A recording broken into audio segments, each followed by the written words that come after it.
Hey everybody, it's Jeremy. Welcome back to Lucid's 2022 Tournament Game 4, where we are playing Nazca. This is turn 39. Let's jump into things. So, right off the bat, we have some incoming trade. It's not really trade, though. It's just kind of like a return of an item. We have received our skull face back from Ulm. So that is just good to know. Cool. We're not really doing anything. We weren't really doing anything with it. We're not really going to be doing anything with it for the foreseeable future. That's why we kind of lent it out for a price. So, all cool. Next up, we have, and this is kind of a weird report, etc., etc. I don't think this is going to be something that happens frequently to us. I hope it's not going to be something that happens frequently to us. But I do think it's interesting to note because it gives us specific information, and that is a remote attack. Uchu Kapak, the Runananka, or Runanka, has been mentally attacked by a mage. So we have been mine hunted in Arcocephale's territory.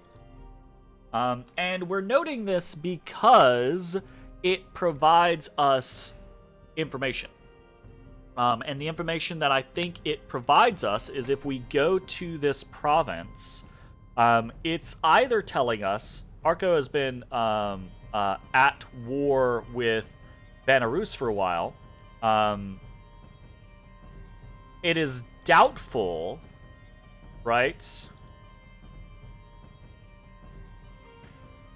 that Vanarus is out here mine hunting. You know? Not impossible, but doubtful that Vanarus is out here mine hunting. It is quite likely that, quite likely that Pelagia is out here mine hunting. I think the Ducos can get astral as well.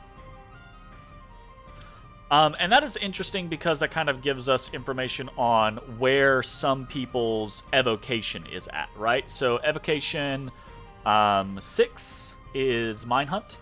So it means either Vanarus or more likely Pelagia has evocation 6 and therefore has the ability to mind hunt. And we need to be cognizant of that, especially if it's Pelagia, right? So Pelagia being able to just mine hunt the shit out of us would be a real bad thing. We don't like that. So, just keeping track of that type of stuff. Next up, we have some site searching. We did site searching. Horospecs. We found a Grove of Fertility. Grove of Fertility is a nature +1 per turn site, so happy to find that. Our nature income continues to grow slowly over time. It's the only thing we're really site searching for right now because we have so much focus going into our research that we don't really have the ability to site search. That's probably going to change in the near future, hopefully. And then we have a couple battles to watch. None of these are our battles, but we will watch them nonetheless. Ashdod attacking on top of Ashdod, and it's just knocking off whatever Vanheim left behind, which just happens to be a little commander. So we've got a little force from Ashdod being very safe, sending out a Kohen and an Emite to just try to push whatever is there off, and it should do so easily. Which is concerning, right? Because this now means that the giant stack that was kind of holed up in Ashdod is now free. And the assumption is that Ashdod's going to come out swinging, trying to take back their lands. We, of course, don't want that. So, yay.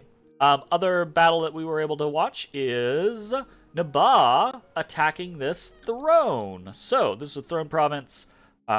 Bunch of heavy cavalry here. A couple circle masters, which can be very threatening depending on what they decide to do. They do have a bunch of blood slaves here, a bunch of death gems, some astral pearls, so they could do some pretty interesting stuff. This is the first real conflict that we've seen Naba be a part of. So got some fire gems, got some air gems, probably some fire elementals, air elementals would be my assumption. Lesser air and lesser fire, yep. What do we got going on here? Gray skeletons across the board, so doesn't seem like they're going to be super threatening. Fire and air. like blessing or anything going on over here? Look like it. Another fire elemental, another air elemental. Skeletons, raised dead. Okay. On that for the air elementals. So, the fire elementals are somewhat concerning for Naba's own soldiers, because they don't have inherent fire resistance. So they are potentially just going to set themselves on fire with the heat aura that the fire elementals have. The air elementals, just because they're lesser air elementals, they're not really able to kind of like just start smushing around in the back there. So that's unfortunate. If Naba had come in with actual air elementals, they would have just trounced this back line, probably. As it is, it looks like Naba is slowly kind of winning, but they are taking heavy losses against this heavy cab. And in doing that, there's just that concern of like, oh, they might break type situation. Looks like they're gonna do this though. Naba has pretty high morale on his troops, so that's good.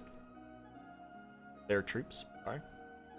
No idea who is actually piloting Naba. Naba is that complete opposite side of the world, and not like openly hostile to me type scenario. So has been kind of like, and not like a good, forging or trading partner necessarily.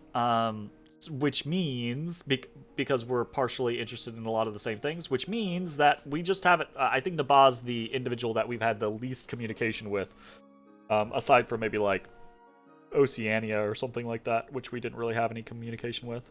So, that looks like a victory for Naba, which is cool. I say we haven't really had any communication with Naba. We have had communication. It's been as a part of the Coast Guard, right? So, we were aware of Naba trying to move in on the thrones that they are adjacent to. So that's why we had a scout here, actually, to kind of watch what was going on. And this seems like a decent enough victory for Naba. No big losses. This was a relatively easy throne. These Circle Masters and Conjurers could have done way more, but the game is kind of, the AI for the game is kind of weird on that. Sometimes the AI is like, I'm gonna fuck you up, fam, right? Like this circle, let's go back in here real quick. Like, realistically, communion's up, slaves up, right? And in doing that, this guy could hoard of skeletons for days, right? Especially with the gems and just the, communion. And then this guy would actually be Astral 3 and could do things like Soul Slay or other stuff, right? Or could just also be a communion slave as well. Could even do things like Power of the Spheres or Light of the Northern Star or something like that to try to do something bigger. Not that I'm sure that they would need it or anything like that. Also could have just summoned a shit ton of imps, right? Like 5 imps per one of these fucking blood slaves. That'd be a shit ton of imps, and the imps would probably have eventually cut through this Emir and this Merkabi or Murkarib. What? Mukarib. I don't know. Is it the Emir, right? There's so many things that these could have done, and they just sat here and raised skeletons. They didn't do shit, basically. So, like, very much one of those situations of like, the AI could have been super duper rude here, but they weren't. Very nice. Congratulations to Naba. That's going to be a throne. If they can keep it from Pelagia, because I believe Pelagia is very much on the eyes out for all the things going on. Other things that we have going on. We've got some events this turn.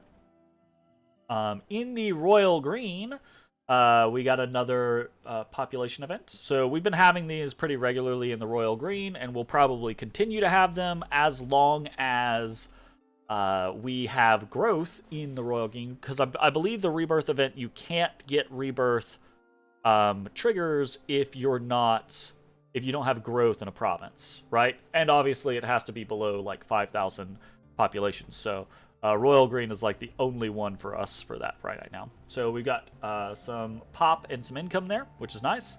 We found a magic site. We found a copper mine in Neefel, and this is a big deal. A big-ish deal. And then in Baral, we got a single nature gem. A handful of magic gems have been found in the prime of the season. That handful of magic gems is apparently just a single nature gem.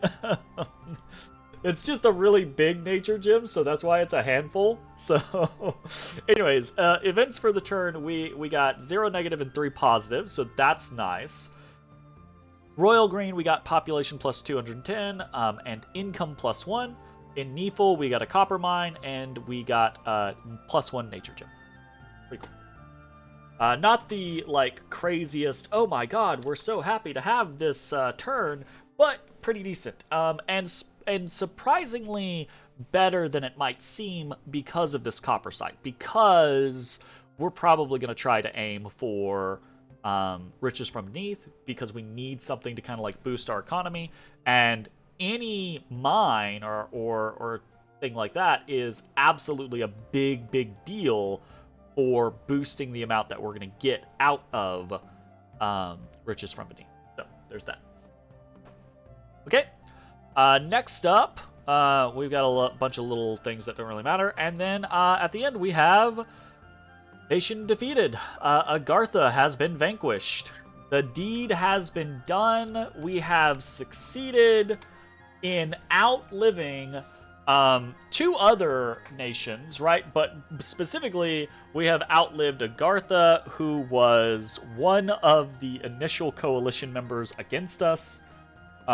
So on one hand, I want to say congratulations, Agartha. Thanks for the game. Good game. All that jazz. And on the other hand, I want to be like, na boo boo. Like, I want to be like, ha, fuck you, I made it. You know, that type of situation. And that's out of pure fun and respect and everything like that. I hold no ill will towards the individuals that coalitioned me. They felt it was necessary at me playing Nazca, blah, blah, blah, blah. So, I'm perfectly fine, etc., etc. But I do feel rather validated and vindicated that I have survived past one of my coalition opponents, and hopefully will survive past a second and maybe, cross my fingers, third coalition opponent. Well, kinda. It's hard to say that Vanheim was really in a coalition against me when they just took provinces in the first turn and then were like, yeah, I'm done. I'm just not going to let my neighbors eat all of you, or my future neighbors eat all of you. So there's that. Okay, cool. Aside from that, we got stuff. What are we doing this turn? This looks really weird. Does it not? It does.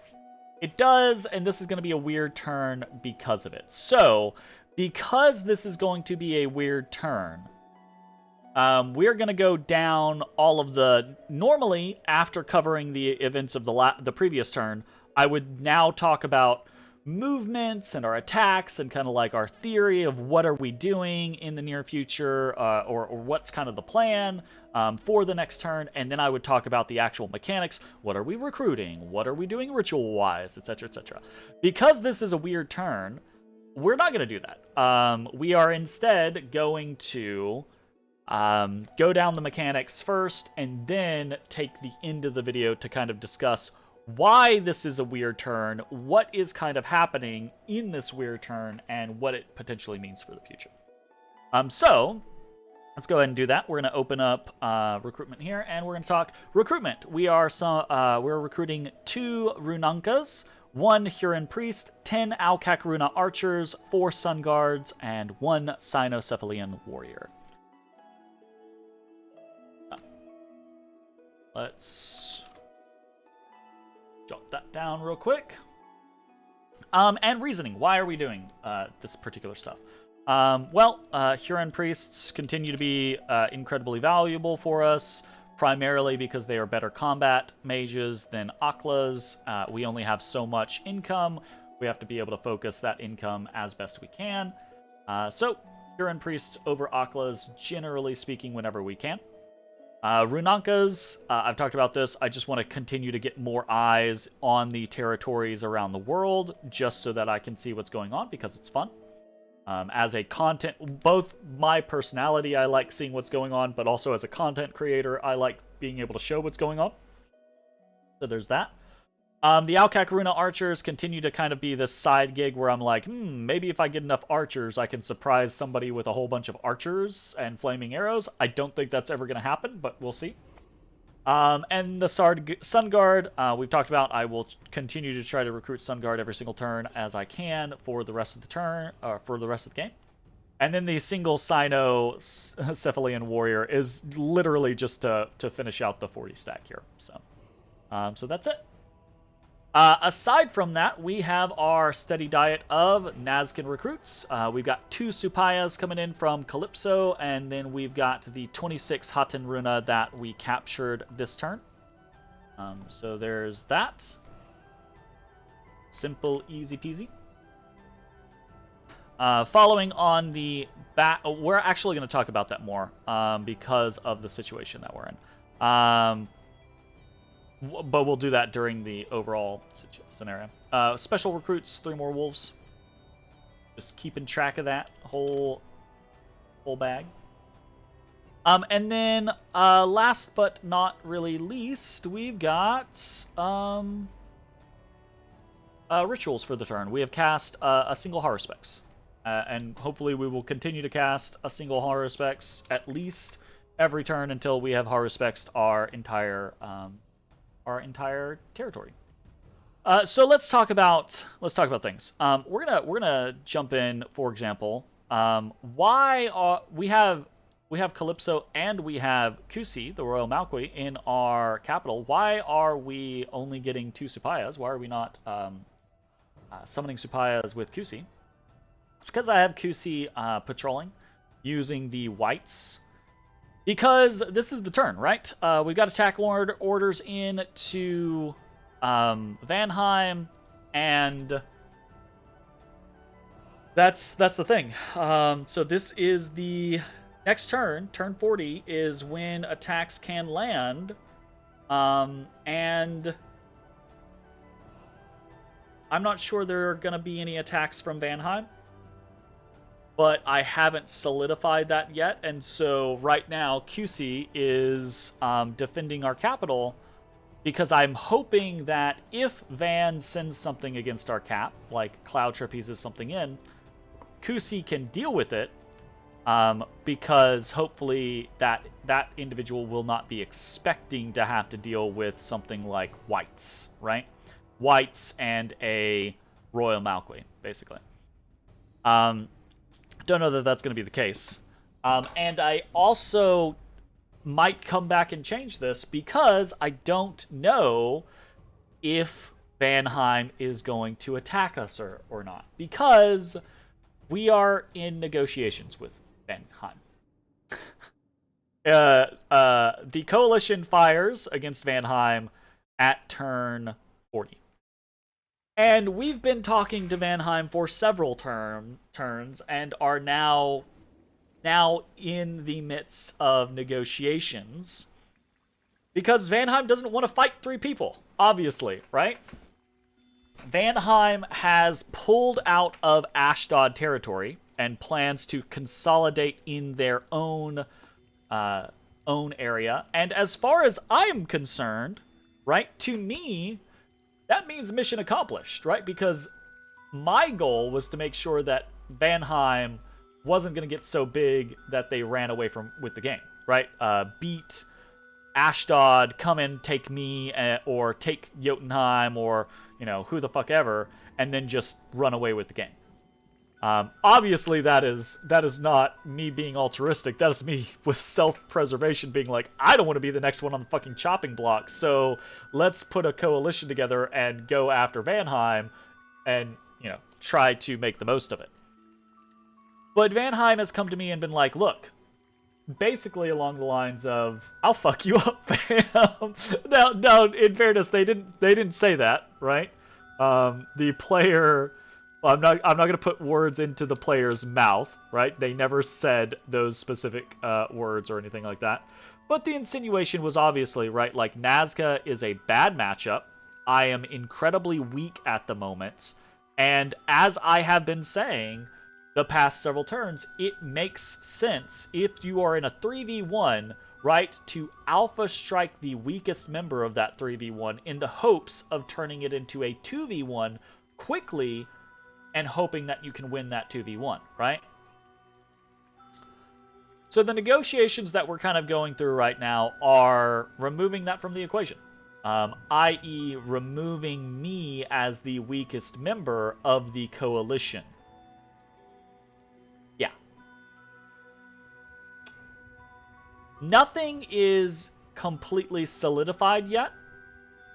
So it is probably going to be next turn until I can finalize and actually discuss in the video exactly what it is that is going to happen. We've got a lot of things on the table at the moment, got a lot of ideas to figure out. And at the end of the day, I am not especially happy about doing this. And I'm going to try to explain myself here because there's not a whole lot else going on in this video compared to probably the next video where there will be a lot going on that we'll have to discuss, right? I tend to play my games very quote-unquote honorably, right? Like that kind of concept of like, I will stick to the terms of deals, I will honor the intention behind those deals. I tend to be very, ally-oriented, etc., etc. This is an excuse, right? Me saying this is an excuse to excuse my actions in this particular situation because I'm basically abandoning the coalition that I put together to preserve my own hide. And the reason why I'm doing it is because it's the tournament, right? I talk a big game about not particularly caring whether I win or lose. I'm just here to have fun and enjoy the experience, etc., etc. But at the end of the day, I would rather, right, do well than do poorly. I would rather keep alive a chance than just go ha ha ha pissing into the wind, right, type of situation. And I honestly do believe that if we fight Vanheim right now as part of the coalition, Vanheim will just obliterate us. I think Ulm, who has been a staunch ally for us, will fight and fight hard and help us, but I don't think they're going to be able to prevent us from getting run over. I think we are too behind on research and economy to properly defend ourselves against Vanheim. And I think at the end of the day, it would take Vanheim probably 4 to 5 turns to take the majority of my land and pop the most important provinces. So I'm doing what I feel like I have to do, and again, that's an excuse, but I'm doing what I feel like I have to do to remain in the game and give myself a glimmer of hope. Or at least that's what I'm trying to do. Again, negotiations are not quite final yet, so we are still trying to hash out the exact nature of things. But, for example, this turn, I don't expect Vanheim to attack me. But I don't necessarily know that I can trust Vanheim yet, right? It is entirely possible that Vanheim is just buttering me up and stringing along negotiations and things like that in order to catch me by surprise, alpha strike me. Because again, right, it's Dominions. Diplomacy, trades might be binding, but diplomacy is Machiavellian, right?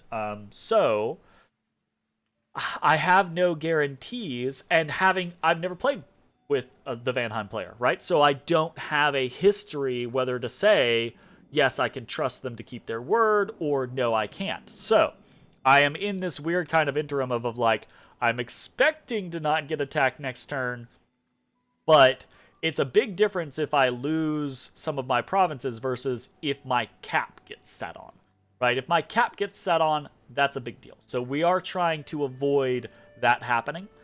And we're attacking in very mild quantities, right? Like, we're not novaing, we're not going ham, we're not diving deep into Vanheim territory, because again, we have these negotiations going on. And this could be a bad thing. This could absolutely backfire on me, because I could absolutely get an army down here to CERN, probably. I say absolutely. Well, we can't this turn, but we could have if we were going for it, right? Like, if we hadn't been, you know, discussing things the last several turns, I could have moved, I could move here this turn with the big army, and then next turn, I could be on CERN. Or this turn, I could have moved into Neefel, and I could be on CERN with a big army next turn, right? So, like, I am putting myself at a deficit, right? Like, for the ability to take potential options, to kind of like get good stuff out of this because of these negotiations. So, that's about as specific as I feel like I can be at this exact moment. Obviously, right?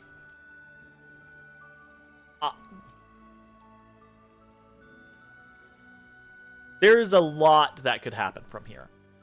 So I think I'm going to talk about what my hope is, okay? My hope is that we can settle on very generous terms with Vanheim. More profitable for us than for Vanheim, because Vanheim wants to get me out, right? Because they know, while they might be able to beat me, doing so would require a focus of their forces for 5 to 6 turns, which might allow Jotunheim and Ulm too much free, you know, range, too much leeway to do unrepairable damage to them. So, hoping that Vanheim feels that way, we are going to try to get as much out of this situation as we can. What do we hope that to be? We hope that to be gem or gold payoffs, right? As well as free reign to the territory that they are leaving, i.e., basically a sign-off to just take all of their stuff in Ashdod's territory as best we can. And masking our betrayal, right? So, main goals, some sort of payoff, free reign on territory grabs, and a way to mask our betrayal, i.e. probably an agreement to raid specific provinces back and forth from each other so that it can seem as if we are still a part of the coalition, right? This is very underhanded and typically not how I'm trying to cover my ass here. I think I can say this comfortably, though, because, like, I put all of my shit on YouTube, right? I put, whether I win a game, lose a game, whatever, like, I put my multiplayer games on YouTube, and people see how I generally play games and negotiate with people. I tend to be very straightforward in my negotiations. This is the first time that I have done something so underhanded. Such a back alley deal. And I feel kind of shady, kind of slimy about it, but I also want to remain a part of this game. I want to keep going because there is that glimmer of hope, that concept of it's turn 39, it's about to be turn 40. if I could get some more land, if I can get riches from beneath up, if I'm allowed, right, research-wise, we're going to finish enchantment 6 this turn, and then we're going to run up construction for a little bit. If I'm allowed to get some more research under my belt, maybe start site searching things, maybe start forging things, etc., etc., we could turn 60, turn 70, turn 80... we could actually maybe be back in this game, depending on how things go. A perfect world, what would happen in a perfect world is that we get some sort of payout from Vanheim. We take a fair amount of territory from Ashdod. Ulm takes the northern territory from Ashdod and deals with Ashdod, right? Like that would be perfect world, so that we don't have to deal with Ashdod. And then our betrayal goes unfound out. Now I'm outing myself in this video, right? Like I did not have to say anything. I could have just kept my mouth shut. And we could have, the next couple turns, I could have been like, oh, he raided us, we're going to counter raid, and we're attacking here and here, blah, blah, blah, blah. Just could have kept going with that. I'm outing myself because I want people to know what's going on. I think it's important, because these are the types of decisions that you can make in Dominions, and I do think that's interesting, whether or not it's your cup of tea, right? But in a perfect world, even though I'm outing myself right now, in a perfect world, in the game, what would happen is I take this stuff, I keep up the foe rating back and forth with Vanheim. Jotunheim and Ulm squeezes Ashdod and takes Ashdod with his Agarthan forces. Ulm squeezes Vanheim from the south. Jotunheim squeezes Vanheim from the north. And slowly but surely, they whittle down, over the course of the next 10, 15 turns, they whittle down the forces of Vanheim in this 3v1. Really, it's a 2v1, but I will be distracting some of Vanheim's forces and taking Vanheim territory so that they're not benefiting from it anymore, right? Again, an excuse to kind of like assuage my guilt here. I'm helping by taking some of their stuff and distracting some raiders. Yeah, it is true, but it's not really true. But the perfect world would be that slowly but surely Vanheim loses, and then as they're losing, they're like, all right, whatever, I tried, fuck it. And they release me from whatever agreement that we have, right? Assuming that there's going to be some sort of agreement so that I can't just immediately turn around and stab them in the back, right?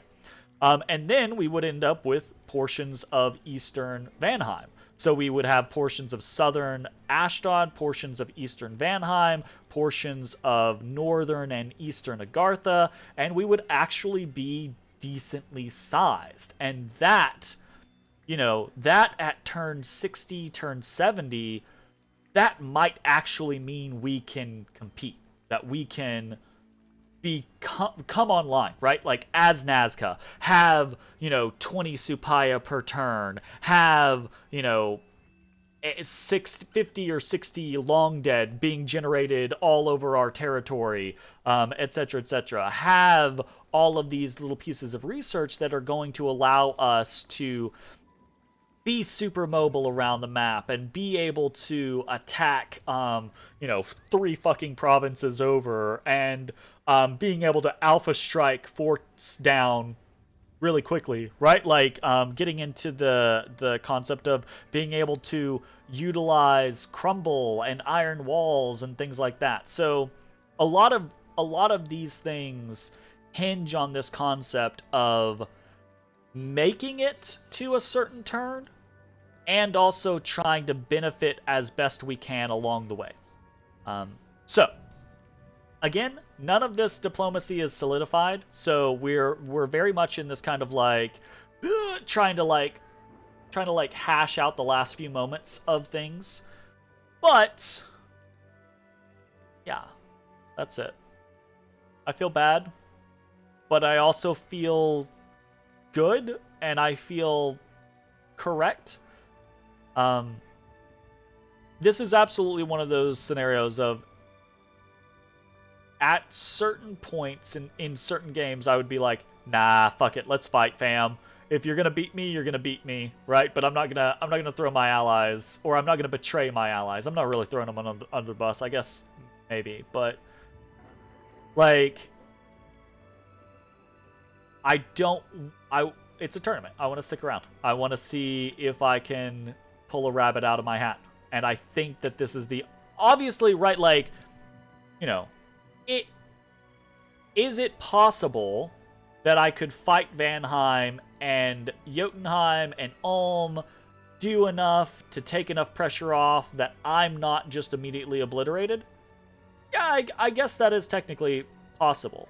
But I think the only way that that is possible is if Vanheim screws up, right? If Vanheim decides that their strategy is kill Nazca to make this a 2v1 instead of a 3v1, I don't think they fail. I just don't. Not with what we have on the table at the moment. So I think, you know what I think actually happens? I think the success mode for me in that situation would be is that they take all of my land, but they can't pop my fucking capital because we've got, you know, so much fucking siege defense. That, again, it turns into another one of these situations where I'm like, okay, well, I guess I'm sitting on my cap for a while. And that is, again, doing it once was already probably a death sentence. Doing it twice is absolutely, there's no way I'm coming back from that. So yeah. I feel bad about it, but I do think it is the right decision. I would not normally make this decision. But I think I'm not going to say it's justified in any way, shape, form, or fashion. But I think that for the goal I have, which is to remain in this game and try to pull a rabbit out of my ass, basically, this is the only way that I see it actually successfully being done.